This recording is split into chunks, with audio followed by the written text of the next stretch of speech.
Today, we're going to break down a simple, science-backed morning routine that's designed to completely transform your day. We're going to get into the why behind every single step so you can learn to work with your brain's natural chemistry, not against it. So let's just dive right in. So I want you to think about it for just a second. That alarm goes off. What is the very first thing you do? Because, for most of us, the answer is, well, it's a little bit troubling. Yep, we hand over the most valuable, most critical window of our entire day to other people. We start our morning by reacting to their news, their priorities, their outrage. We're basically letting other people's agendas set our emotional tone for the day before we've even had a sip of water. But what if we could take that time back? See, that first hour, it's not just time. It's this unique neurological opportunity. The science on this is genuinely fascinating, and honestly, it's the foundation for this entire routine we're about to go through. So here's why that first hour feels so different and so important. Your brain is literally shifting from these dreamy, creative theta and alpha waves, the very same brain waves that are targeted in hypnotherapy, into its fully awake conscious state. This makes your brain incredibly programmable. The things you feed it right now, they have a huge, outsized impact on your focus and your mood for the entire day. All right, let's start with what is probably the most controversial step of them all. It's time to talk about the snooze button. I know. But those seemingly harmless extra minutes, they're doing way more damage than you think. And this just lays it out so clearly. When your alarm goes off, you're usually at the end of a really important REM sleep cycle.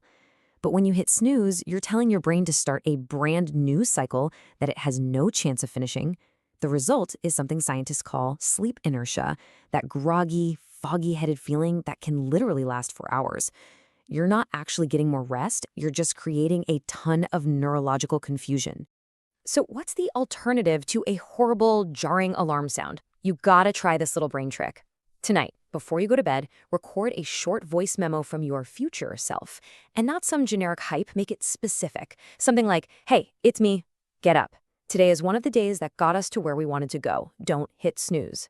Your brain just doesn't expect to hear your own voice, and that novelty breaks the autopilot and creates curiosity instead of dread. And pro tip, putting your phone across the room forces you to get up, which is half the battle right there. Okay, moving on to the next two steps.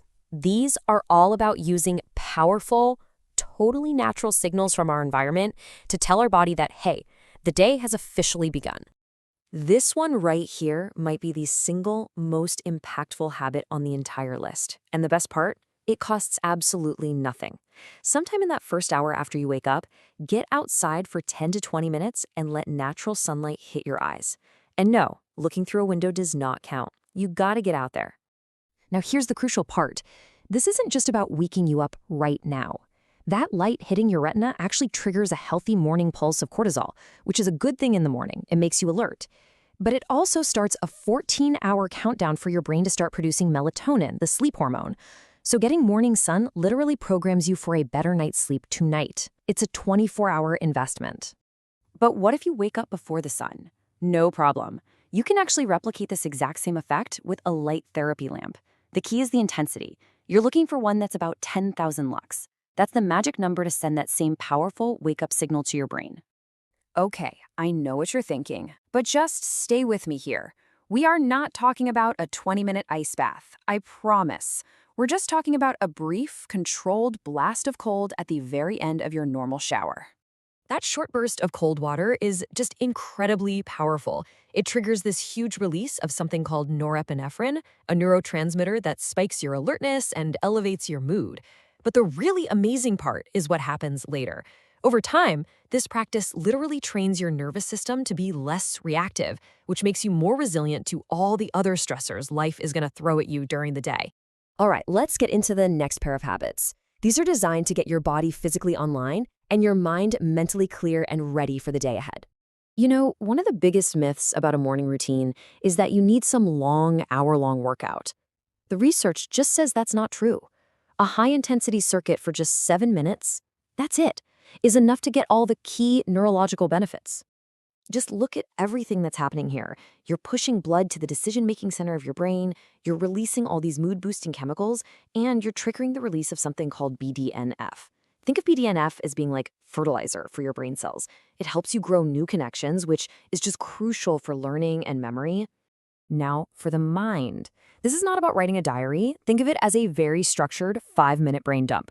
Answering these 3 simple questions does something really powerful. It primes your brain for positivity, it forces you to prioritize your single most important task, and this one's key, it lets you externalize a worry. Just getting it out of your head frees up so much mental energy for the rest of the day.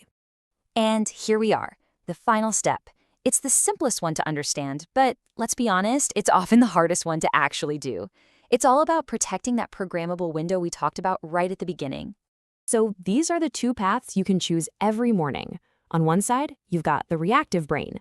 Every notification is a little dopamine hit, training you to be distracted. On the other side, you have the intentional brain. By delaying your phone, you protect your focus, and you get to set your own emotional tone for the day. So the goal here is to wait 60 to 90 minutes. That gives your brain enough time to fully wake up and set its own agenda. And hey, here's a little bonus tip. If you can delay your morning coffee for that same amount of time, it will be way more effective, and you'll probably avoid that dreaded afternoon crash. So we have covered 6 powerful science-backed steps. But listen, the key here isn't to be perfect. The key is just to start. And this is probably the most important piece of advice in this entire thing. Do not try to do all 6 of these things tomorrow morning. That is just a recipe for failure. Just pick one. Maybe it's getting sunlight, or finally ending the snooze button. Master that for a week, and then add another one. You just gotta build that momentum. Look, this isn't just about interesting information. It's about taking action. So the real question is, what is the one small change you are going to make tomorrow morning to start taking back your most valuable, most programmable window of the entire day?